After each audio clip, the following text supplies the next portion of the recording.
আসসালামু আলাইকুম, আবার দেখা হয়ে গেল। কেমন আছেন? আশা করি সবাই ভালো আছেন। গত ক্লাসে আমরা দেখেছিলাম কিভাবে অ্যাঙ্করিং করা হয়, ঠিক আছে? অলরেডি কিন্তু আমাদের ডেডিকেটেড সেকশনের ক্লাসগুলো কিন্তু শুরু হয়ে গিয়েছে।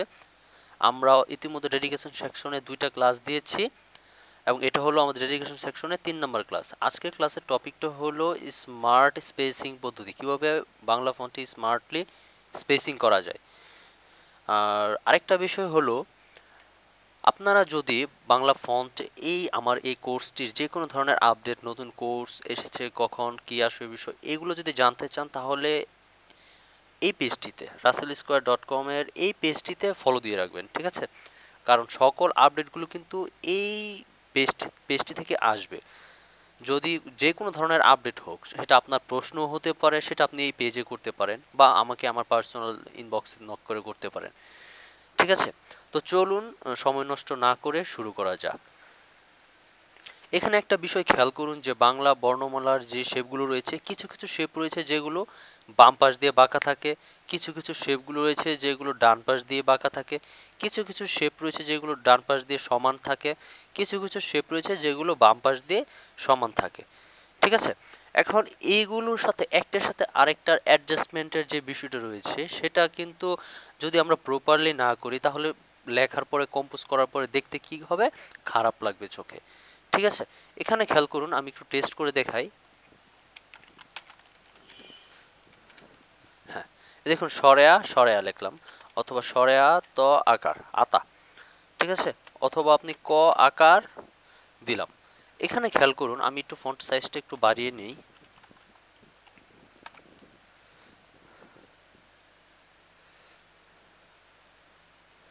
এখানে খেয়াল করুন, ক এবং এর আকারের মধ্যকার যে গ্যাপটা রয়েছে, এই গ্যাপটা এবং সরেয়া সরেয়া ত আকার, এটার মধ্যে একটা গ্যাপ। এবং আরেকটু যদি ভালো করে দেখাই, ব আকার, এখন দেখুন এখানের যে গ্যাপটা, ঠিক আছে? এই এই গ্যাপগুলো কিন্তু এখন দেখতে কিন্তু সেমই লাগছে, তাই না? এখানে আরেকটা জিনিস খেয়াল করুন, সেটা হলো এই যে এখানে দেখুন, এখান থেকে এখান পর্যন্ত গ্যাপটা কতটুকু, এখান থেকে এখান পর্যন্ত গ্যাপটা কতটুকু, এবং এখান থেকে এখান পর্যন্ত গ্যাপটা কতটুকু, ঠিক আছে? এবং তর মধ্যে এখান থেকে এখানের গ্যাপটা, এখান থেকে এখানের গ্যাপটা, এখান থেকে এখানের গ্যাপটা, ঠিক আছে? এবং সরেয়ার মধ্যে এখান থেকে এখানের গ্যাপটা, এখান থেকে এখানের গ্যাপটা কতটুকু, ঠিক আছে? এই গ্যাপটার মধ্যে কিন্তু এখন একটা ইমব্যালেন্স অবস্থা রয়েছে, তাই না? এখন এটাকে ব্যালেন্স করতে গেলে কি করতে হবে? প্রথমেই আমাদের সরেয়ার যে গ্লিফটা রয়েছে সেটা ওপেন করতে হবে।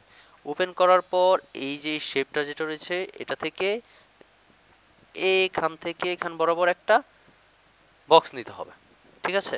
এবং এই বক্সটার 50% নিতে হবে। কেন নিতে হবে?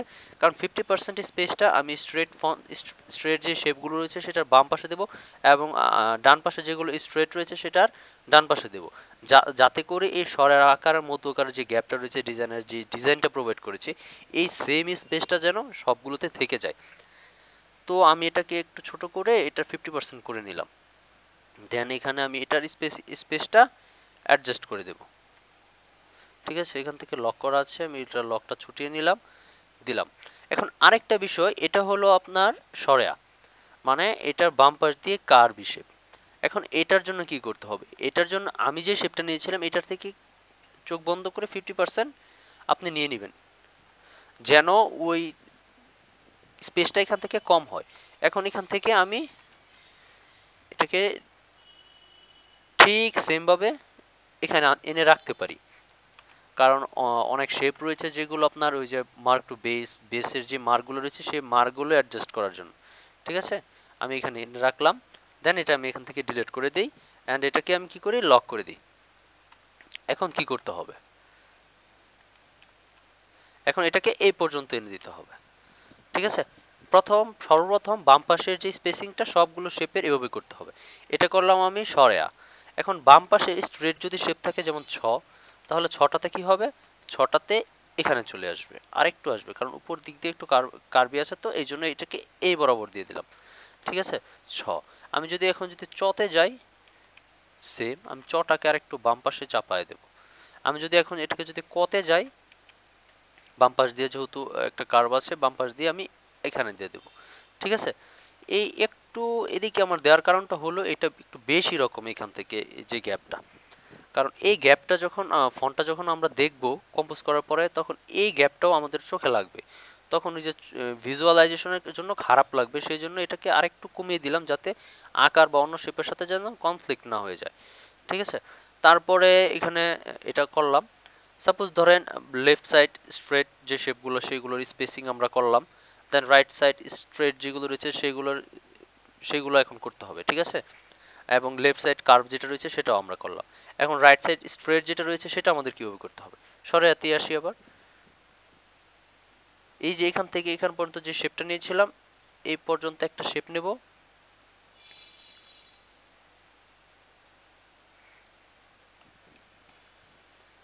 এটাকে আরেকটু বাম পাশে চাপিয়ে দেব এবং এটাকে এখান পর্যন্ত এইভাবে এনে দেব। ঠিক আছে, এবং এটাকে কি করব, আমরা এটাকে কন্ট্রোল চেপে কপি করব। আমরা তো জানি মূলত ইলাস্ট্রেটরে অল্টার চেপে কপি করতে হয়, কিন্তু ফন্ট ক্রিয়েটরে কপি করতে হয় কন্ট্রোল চেপে। ঠিক আছে, তারপর এটাকে একটু এভাবে ছোট করে দিলাম, যেন আমরা এই দুইটা শেপের মধ্যে যে একটা আলাদা একটা ব্যবধান রয়েছে সেটা যেন আমরা দেখতে পারি। ঠিক আছে, চাইলে এটাকে আপনারা ইউনাইটেড করে নিতে পারেন, সেটা আপনার বিষয়, একান্ত ব্যক্তিগত বিষয়। তারপর কি করব, তারপর এটাকে আমরা এখানে নিয়ে আসব, রাইট সাইড ডান পাশের স্পেসিংটাকে ঠিক করার জন্য আমরা রাইট সাইডে নিয়ে আসব, দেন এখানে আসব, এটাকে এখানে বসাবো, শেপটার এরিয়াতে বসাবো এবং এখান থেকে আনলকটা করে নেই এবং ডান পাশের বিয়ারিংটাকে আমরা এ বরাবর এনে দিলাম, যেহেতু এটা স্ট্রেট শেপ। ঠিক আছে, এটা কাট করে নিলাম এবং এটাকে সেভ করে দিলাম। এটাকে আমরা একটু সেভ করে রাখি এফসিপি ফরম্যাটে। আচ্ছা, তারপরে এটা ছিল ডান পাশের স্ট্রেট শেপ। তারপরে ডান পাশের কার্ভি শেপ যদি দেখি, তাহলে এখানে আসবো, দেন এইখানে রাখবো। এখন কিন্তু আমরা এটাকে 50% করে দেব। ঠিক আছে, এটা কিন্তু এখন আমরা ফুল দিইনি। এবং আরেকটা জিনিস খেয়াল রাখতে হবে যে উপরের এটা যেটা রয়েছে এটা আপনার একই প্যারামিটারে যেন থাকে, যেমন এই যে পর্যন্ত 50%-এর মানে যে কার্ভটা রয়েছে কার্ভটা 50%-এর বেশি যেন এই পাশে থাকে, যেন এই যে এখান থেকে এখান পর্যন্ত যে দূরত্বটা, এখান থেকে এখান পর্যন্ত যে দূরত্বটা আছে মানে স্ট্রেটের কার্ভের পরে স্ট্রেটের যে দূরত্বটা রয়েছে, এই দূরত্বটা এবং এখান থেকে এখানের যে দূরত্বটা, এটা যেন এখান থেকে এখানের দূরত্বটা যেন এখান থেকে এখানের দূরত্ব থেকে কিছুটা কম হয়। ঠিক আছে, যেন ওভারল্যাপিংটা হয় আর কি, একটু যাতে স্পেসিংয়ের মধ্যকার যে প্রবলেমটা ওইটা যেন না থাকে। তারপরে যদি আমরা আরেকটু এদিকে আসি, এখানেও আমাদের ঠিক সেম করতে হবে। এখান থেকে এখানের যে গ্যাপটা রয়েছে এটা একটু কম হবে এবং এখান থেকে এখানের গ্যাপটা একটু বেশি হবে। তারপর এই পজিশনে এনে রাখতে হবে, এটা আইডিয়ার উপরও করতে পারেন, সমস্যা নেই। তারপরে এটা হয়ে গেল রাইট সাইড কার্ভের জন্য এবং স্ট্রেট এবং কার্ভের হয়ে গেল। কিন্তু এখন যদি সরে আ এবং ক এই দুইটা যদি আমরা একটু টেস্ট করে দেখি তাহলে কেমন হয় একটু দেখে নিই।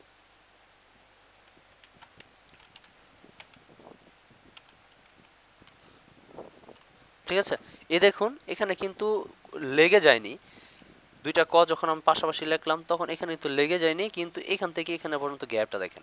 এখানে যদি গ্যাপটা যদি আরও বেশি হতো তাহলে এখানের গ্যাপটা আরও বেশি চোখে লাগতো, তখন কি হতো, এটা দেখতে খারাপ লাগতো।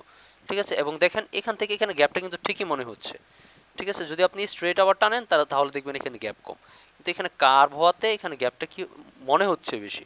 ঠিক আছে, এটা হলো মানে ইমাজিনেশন বলতে পারেন, ভিজুয়ালাইজেশন আপনি যাই যাই বলতে পারেন না কেন, এই কারণে এখান থেকে এখানে গ্যাপটা কিন্তু কম কিন্তু মনে হচ্ছে কিন্তু বেশি। একটু খেয়াল করুন, এখান থেকে এখানে যে গ্যাপ মনে হচ্ছে যে এখান থেকে এখান পর্যন্ত সেম গ্যাপ রয়েছে, কিন্তু সেম কিন্তু গ্যাপ নেই। এখানে এখান থেকে এখান পর্যন্ত যে পরিমাণ গ্যাপ রয়েছে এখান থেকে এখান পর্যন্ত কিন্তু তার 50% গ্যাপ রয়েছে, কিন্তু দেখতে কিন্তু খারাপ লাগছে না, দেখতে কিন্তু এটা এখন একটা ব্যালেন্সে লাগছে। ঠিক আছে, এটা হলো বিষয়। আর একটা বিষয় আছে, সেটা হলো স্পেস। এই স্পেসটা এখান থেকে স্পেসটা আপনি কতটুকু দিবেন সেটা আপনি ফন্টটা কম্পোজ করার সময় দেখতে পারেন যে আমার কতটুকু স্পেস দেওয়ার পরে এটা ভালো লাগতেছে। এখান থেকে আমি কি বাড়ায় দেবো নাকি কমায় দেবো, স্পেসিংটাকে যদি আপনি এখান থেকে যদি কমায় দেন দেন ওই স্পেসটা কম হয়ে যাবে, আর যদি এখান থেকে স্পেসটা একটু একটু বাড়ায় দেন তাহলে ভাল লাগবে। কিন্তু এই স্পেসটাকে যদি অতিরিক্ত বেশি দিয়ে দেন তাহলে কিন্তু লেখাটা দেখতে ভালো লাগবে না। ঠিক আছে, যেমন দেখেন এখানে গ্যাপটা অনেক বেশি হয়ে গেছে, কেমন লাগছে? এখান থেকে এখানে গ্যাপটা আরেকটু কম হওয়ার প্রয়োজন ছিল, তাই তো? এখান থেকে গ্যাপটা আপনি আরেকটু যদি কমায় দেন, আপনি এবার টেস্ট করে দেখতে পারেন এখন কেমন লাগছে, বা আরেকটু কমাইলে কেমন লাগে, এখন কেমন লাগছে। ঠিক আছে, বা আরেকটু বাড়ায় দিতে পারেন। এই হলো বিষয়। এটা মূলত স্পেসিং এর পদ্ধতি, এবং নিচের যে বেস ফর্মগুলো রয়েছে বা হ্রস্বকার দীর্ঘকার এগুলো অ্যাডজাস্টমেন্টের বিষয়টা হলো আপনি ডান পাশ দিয়ে কতটুকু গ্যাপ দিয়েছিলেন। ঠিক আছে, একটু যুগ বিয়োগের খেলা, হালকা পাতলা, তেমন কিছু না। এখান থেকে এখান পর্যন্ত স্ট্রেট শেপের মধ্যে আমি গ্যাপ দিয়েছিলাম। বাই দ্য চান্স কোনো কারণে যদি অ্যাঙ্করিং কাজ না করে, তারপরেও যেন হ্রস্বকার দীর্ঘকার এগুলো ঠিক পজিশনে বসে সেই জন্য।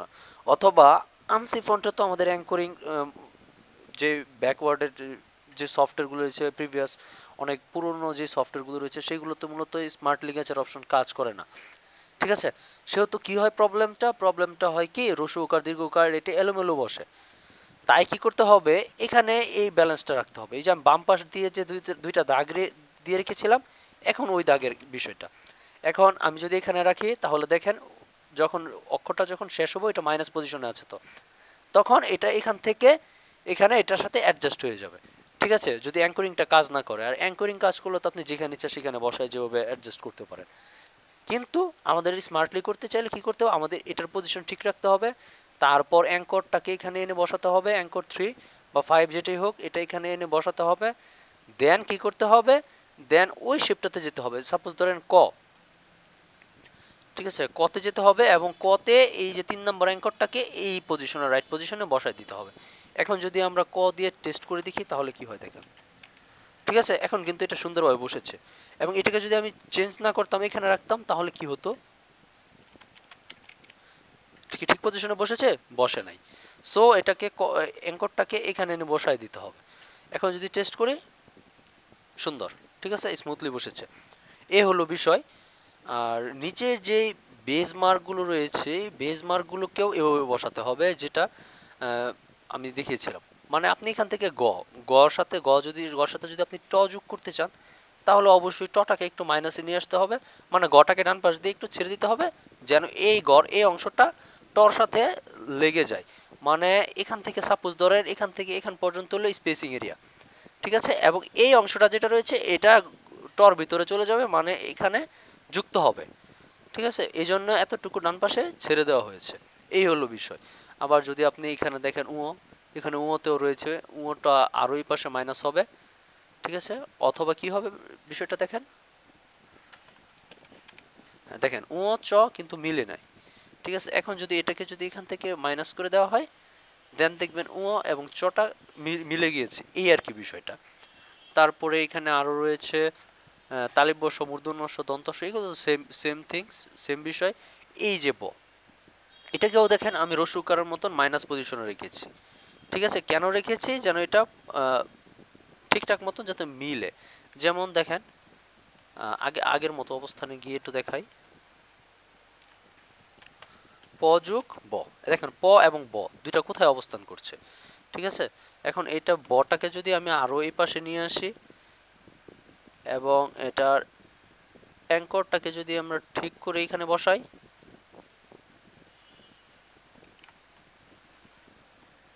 এবং পতে যদি যাই, সাপোজ ধরেন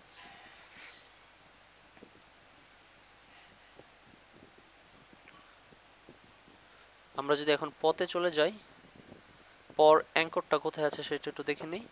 হ্যাঁ, পর অ্যাঙ্করটা অনেক বাম পাশে আছে। ঠিক আছে, এখন যদি দেখি তাও দেখেন কি একটা অবস্থান আছে, এবং এটাকে যদি অ্যাঙ্করটাকে যদি আমরা এখানে এনে বসিয়ে দেই, আশা করি ঠিক হয়ে যাবে। হ্যাঁ, এখন দেখেন এটা কিন্তু ঠিক হয়েছে। ঠিক আছে, এই হলো গিয়ে বিষয়, তেমন কঠিন কিছু না, ইজি বিষয়। আশা করি বুঝতে পেরেছেন। আর যদি কোথাও কোনো স্পেসিং বিষয়ে কোনো সমস্যা থেকে থাকে তাহলে অবশ্যই আমাকে জানাবেন। ইনশাল্লাহ আমি চেষ্টা করবো আপনার প্রবলেমটি সলভ করে দেওয়ার জন্য। ততক্ষণ পর্যন্ত ভালো থাকুন, সুস্থ থাকুন, আল্লাহ হাফেজ।